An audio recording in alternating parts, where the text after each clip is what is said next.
اب مووی سے بچنا جو ہے نا، یہ ایسا لگتا ہے کہ قریب ناممکن ہو گیا. اب جتنے بھی اسلامی بھائی باہر ملکوں سے آئے ہیں، شاید سب کو پتا ہو، نہ ہو تو اب میں بتا دیتا ہوں کہ سب کی مووی بنتی ہے، ایک ایک کی مووی بنتی ہے. اگر آپ آگے پیچھے کھڑے بھی ہوں گے تو وہ کسٹم جو ہے نا، جو بھی بیٹھا ہوا ہے سیٹ پہ جس سے آپ اپنا پاسپورٹ پر ٹھپا لگوا رہے ہیں، وہ آپ کو بولے گا اس طرف آ جاؤ، کیمرے کی طرف. تو یہ مووی بن رہی ہوتی ہے. جتنے بھی حج کرتے ہیں، عمرہ کرتے ہیں، مسجدین کریمین میں حاضری دیتے ہیں، سب کی مووی مسلسل بنتی ہے. طواف کر رہے ہیں، آپ کی موویاں بن رہی ہیں. آپ مسجد نبوی شریف میں بیٹھے ہیں، مووی بن رہی ہے. سنہری جالیوں پر حاضری دے رہے ہیں آپ کی مووی بن رہی ہے. آپ بچ ہی نہیں سکتے. بڑے بڑے جو اسٹور ہوتے ہیں، جیسے سپر مارکیٹیں ہوتی ہیں، اس میں مووی ہوتی ہیں. بڑے بڑے کلینک میں موویز ہوتی ہیں. اسپتالوں میں جو بھی بڑے بڑے ادارے ہیں اس میں. یہاں اپنے باب المدینہ میں مووی لگ گئی ہے. میں ایک آنکھ کی کلینک میں گیا تھا تو میں نے دیکھا کہ وہ ہر سین وغیرہ سب، وہ اچانک میری نظر پڑی، کیمرہ لگا ہوا تھا اسکرین میں. میں نے دیکھا کہ وہ کمرے کے باہر بالکل جو بیٹھے ہوئے تھے ہر سین اور مریض، وہ سب اس میں نظر آ رہے تھے. ارے میں نے کہا یہاں بھی مووی لگی ہوئی ہے. بچنے کی گنجائش ہی نہیں ہے. تو حالات سے کہ آدمی بچ ہی نہیں سکتا. ایک یعنی کہ غلب اکثریت جو ہے وہ سمجھو کہ اب ان چیزوں میں مبتلا ہے. اس سے بچنے کی کوئی صورت نظر نہیں آتی. تو مووی بنانا اور دیکھنا، خود میرا اپنا ذہن جو ہے وہ بھی جواز کی طرف ہے. میں تو ویسے ہی مطلب دوسرے ملک سفر تو کرتا ہوں نا، جاتا ہوں، میری تو بہت بنتی ہے مووی. میں نے عرض کیا تھا میں مارکیٹوں میں نہیں جاتا، مارکیٹوں میں بچتا ہوں. کبھی جانا ہوتا ہے تو 24 آورس والی جو مارکیٹ ہوتی ہے نا، اس میں بھی رات کو دیر سے کوشش کرتا ہوں جانے کی. کچھ خریداری وغیرہ کے لیے کبھی کوشش کرتا ہوں کہ دیر سے جاؤں تاکہ عورتیں کم سے کم، دیر سے رات کو عورتیں کم، اکا دکا کوئی ہو. تو مارکیٹ میں جانا تو جائز ہی ہے، نگاہ کی حفاظت کی آدمی کوشش کرے. زیادہ عورتیں ہوں تو نگاہ کی حفاظت بہت مشکل ہو جاتی ہے. تو ہر مارکیٹ میں وہاں جو باہر مووی بنتی رہتی ہے، سپر مارکیٹ لگے ہوتے ہیں، بچ ہی نہیں سکتے. تو کیا کرے آدمی، گھر میں بیٹھ جائے کیا کرے. اب پھر بھی حج کے لیے، عمرے کے لیے تو سبھی تڑپتے ہیں، سب کی موویاں بنتی ہیں. اب پھر میں ہوشیاری کروں تو بیکار ہے نا. تو بات جو صحیح ہے وہ کر دی میں نے کہ میں اپنا ذہن جواز کی طرف ہے. اگر میں اس کو ناجائز اور حرام بولتا ہوں تو پھر کوئی بھی عالم، کوئی بھی پیر شاید، اور کوئی بھی امام ہو سکتا ہے امامت کے قابل نہیں رہے گا، پیری مرجی کے قابل نہیں رہے گا. ظاہر ہے جو پیر مووی بنوائے تو وہ تو، اور اس کو پتا ہے کہ یہاں مووی بنے گی اور شرن اس پر، اس کو وہاں جانا واجب بھی نہیں ہے، پھر بھی مزے سے بیٹھا ہوا ہے اور حرام بھی بول رہا ہے اور اس کی مووی اتر رہی ہے، اس کو پتا بھی ہے اور بیٹھا ہوا ہے، جبکہ وہاں بیٹھنا اس پر واجب نہیں ہے.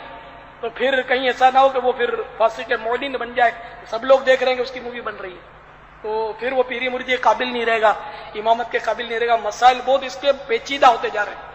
تو ان پر پھر کیا حکم شرعی لگے گا کہ ان کو پتا ہے کہ مسجد نبوی میں جانا واجب نہیں ہے، مسجد نبوی شریف میں جانا اس وقت واجب نہیں ہے. ٹھیک ہے، حج فرض ادا کر لیا، نفلی حج وہ کر رہے ہیں، اس کے لیے فوٹو بھی کھنچوا رہے ہیں، مووی بھی ان کو پتا ہے بن رہی ہے. اب نہیں، چلو پتا نہیں تھا تو اب پتا چل گیا بالفرض کسی کو، وہ ناجائز سمجھتا. اب بھی وہ مسجد نبوی میں پانچوں ٹائم جا کر بیٹھے گا تو کیا اس کا بیٹھنا واجب ہے؟ جبکہ اس کی مووی بھی بن رہی ہے.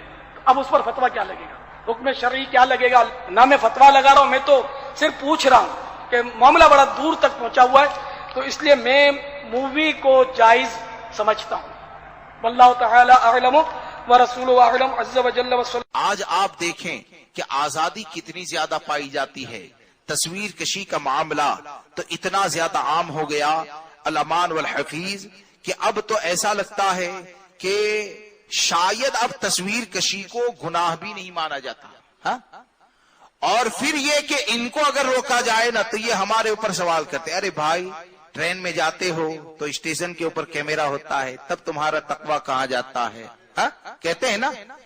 ہم اگر کہیں تصویر کیوں کرواتے ہو، ویڈیو کیوں کرواتے ہو؟ ارے بازار کے اندر نکلنا بند کر دو، ایئرپورٹ کے اوپر جانا بند کر دو، ریلوے اسٹیشن کے اوپر جانا بند کر دو. ارے بھائی کچھ تو علم حاصل کرو. حکم اضطراری اور اختیاری میں بھی تو کچھ فرق ہوتا ہے کہ نہیں؟ ہاں، ریلوے اسٹیشن کے اوپر کیمرہ کیا میں نے لگوایا ہے؟ ایئرپورٹ کے اوپر کیمرہ کیا میں نے لگوایا ہے؟ بازار کے اندر کیمرہ کیا میں نے لگوایا ہے؟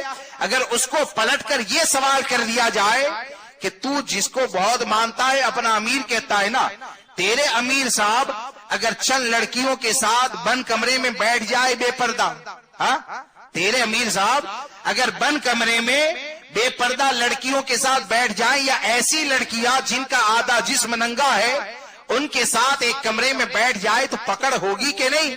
تو کہے گا کہ ہوگی۔ لیکن یہ کہ وہ لڑکی اگر ٹرین میں تیرے امیر صاحب کی سیٹ کے سامنے بیٹھ جائے کیا حکم دے گا؟ ہاں ٹرین میں وہ لڑکی سامنے ہو کیا حکم دے گا؟ بولے کچھ نہیں ہوگا۔ کیوں نہیں ہوگا؟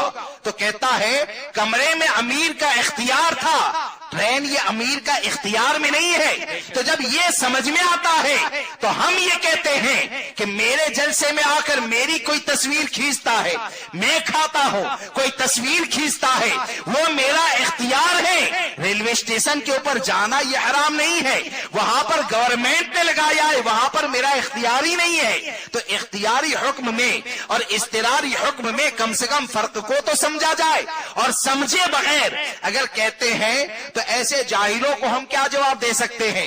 ورنہ تصویر کے حوالے سے ایک بات کو یاد رکھیں، کوئی کچھ بھی کہتا ہے، اب تو حالات ایسے بن گئے اس کے اوپر دلیلیں دی جاتی، اور مجھے آج تک یہ سمجھ میں نہیں آیا کہ تصویر کے جواز کے اوپر دلیل کیا دی جاتی ہے، میری سمجھ میں نہیں آیا۔ عکس کہیں، ریز کہیں، چلنا پھرنا کہیں، جو بھی کہیں، دو تین باتیں سنجیدگی سے آپ کو بتا دوں کہ اس سے بچیں، ایسی محفلوں میں جانے سے بچیں کہ تصویر کے حرام ہونے کی علت یعنی سبب کہ یہ حرام کیوں، ایک علت امام احمد رضا نے یہ بیان فرمائی کہ سب سے پہلے دنیا میں بت پرستی کی ابتدا تصویر کی وجہ سے ہوئی۔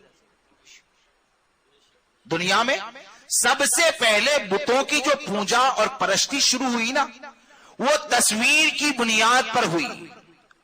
اور دوسری حدیث کے اندر جو وجہ بیان کی گئی ہے وہ کیا ہے کہ تصویر کے حرام ہونے کی علت یہ کہ اللہ تبارک و تعالیٰ نے یہ جو چہرہ عطا فرمایا ہے نا، تو مصور یعنی یہ صورت عطا کرنے والی ذات اللہ کی ہے، یہ چہرہ عطا کرنے والی ذات یہ اللہ تبارک و تعالیٰ کی ہے، تو اس چہرے کی نقل کرنا یہ حرام ہے، اس چہرے کی نقل کرنا یہ حرام ہے۔ اب جب نقل کرنا یہ حرام ہے اور علت یہ ہے، اور یہاں تک حدیث پاک میں کہا قیامت میں سب سے سخت عذاب یہ تصویر بنانے والے کو دیا جائے گا، اور تصویر یہ ایسی حرمت والی چیز کہ آقا کریم صلی اللہ تعالی علیہ وسلم نے جب مکہ معظمہ کو فتح کیا تو جب تک تصویروں کو خانہ کعبہ کے اندر سے نہ نکالا ہمارے آقا اندر نہ گئے۔ ہمارے آقا نے سب سے پہلے تصویروں کو باہر کروایا، اس کے بعد آپ اندر تشریف لے جاتے ہیں۔ اب آدمی یہ کہتا ہے کہ ویڈیو میں تو تصویر چلتی ہے، کوئی یہ کہتا ہے کہ موبائل میں تو چہرہ آتا ہے، پرنٹ نکالو گے تب جا کر حرام ہوگا، کوئی یہ کہتا ہے کہ بھائی کپڑے کے اوپر بناؤ گے تب حرام ہوگا۔ میں یہ کہتا ہوں کہ کپڑا یہ تمام چیزوں کو جانے دے، حرام ہونے کی وجہ یہ بیان کی گئی کہ اللہ کی عطا کردہ اللہ تبارک و تعالیٰ نے جو صورت عطا فرمائی ہے اس صورت کی نقل کرنا یہ حرام ہے۔ تو آپ مجھے بتائیں، ہاتھ سے آدمی تصویر بنائے گا تو چہرے کی نقل ہوتی ہے تو کیمرے سے نہیں ہوتی ہے؟ کیمرے سے ہوتی ہے کہ نہیں؟ میری بات نہیں سمجھ رہے ہیں؟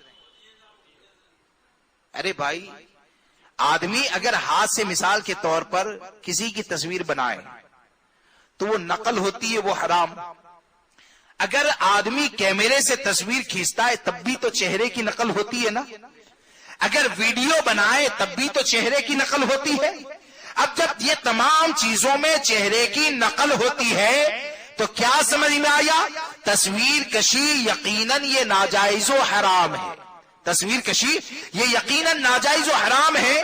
اور یہ کہنا کہ بھائی تصویر کے ذریعے دین کا کام ہوتا ہے، جاہلوں کا دور ہے، ورکشاپ کے اوپر تصویر کو گھمائے اور گھمانے کے بعد پیر کی تصویر آ گئی، سبحان اللہ ماشاء اللہ، کیوں ایسا کرتے ہیں؟ بولے کہ میرے پیر کے چہرے کو دیکھ کر کوئی مسلمان ہو جائے گا. ارے بھائی تو زبان سے بولنا ہی بند کر دو نا, خطاب بند کر دو.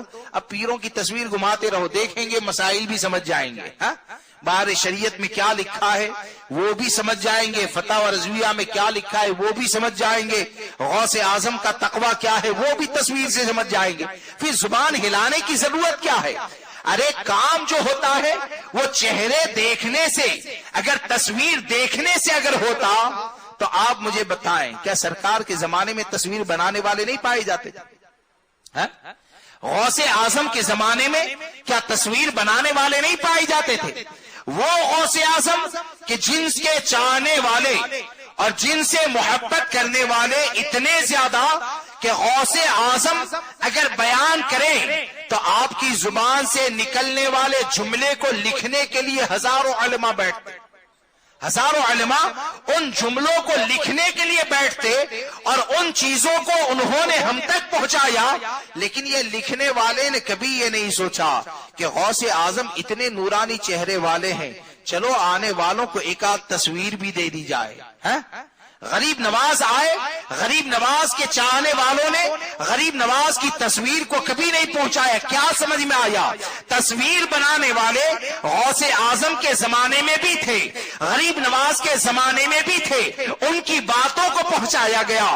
تصویر کو نہ پہنچا کر ان لوگوں نے یہ بتا دیا کہ تصویر یہ ایسی حرام چیز ہے کہ تصویر یہ دین کی نشر و اشاعت کا ذریعہ نہیں ہے, یہ تبلیغ کا ذریعہ نہیں ہے. اور تعلیمات امام احمد رضا کا نعرہ لگاتے ہیں تو تعلیمات امام احمد رضا کا نعرہ لگانے والا تصویروں کو بھیجنے کے بعد سبحان اللہ کی صدائیں نہیں سنا کرتا ہے, اس لیے کہ امام احمد رضا کی تعلیم یہ ہے کہ میرے امام نے یہ کہا جو جتنا بڑا معظم دینی ہوگا, یعنی دین میں جس کا مقام اتنا بڑا ہوگا اس کی تصویر کو رکھنا اتنا ہی زیادہ گناہ ہوگا. ہاں, اس کی تصویر کو رکھنا اتنا ہی زیادہ گناہ ہوگا. کیوں کہ آدمی اگر پیر کی تصویر کو رکھے گا تو پیر کی تصویر کو کیا جوتا نکالتا ہے وہاں پر رکھے گا؟ ارے بولیے, پیر کی تصویر کو جوتا نکالتا ہے وہاں رکھے گا؟ تصویر یہ توہین کی چیز ہے, تعظیم کی چیز نہیں ہے. تصویر یہ توہین کی چیز ہے, تعظیم کی چیز نہیں ہے. اب اس کو جس کی توہین ہونی چاہیے, جس تصویر کی توہین ہونی چاہیے اس کو تعظیم کے ساتھ رکھتا ہے اور یہ کہتا ہے یہ معظم دینی ہے. یاد رکھیں ان سب خرافات سے بچیں, تصویر سے, ویڈیو کشی سے اور باقی جو خرافات ہیں اس سے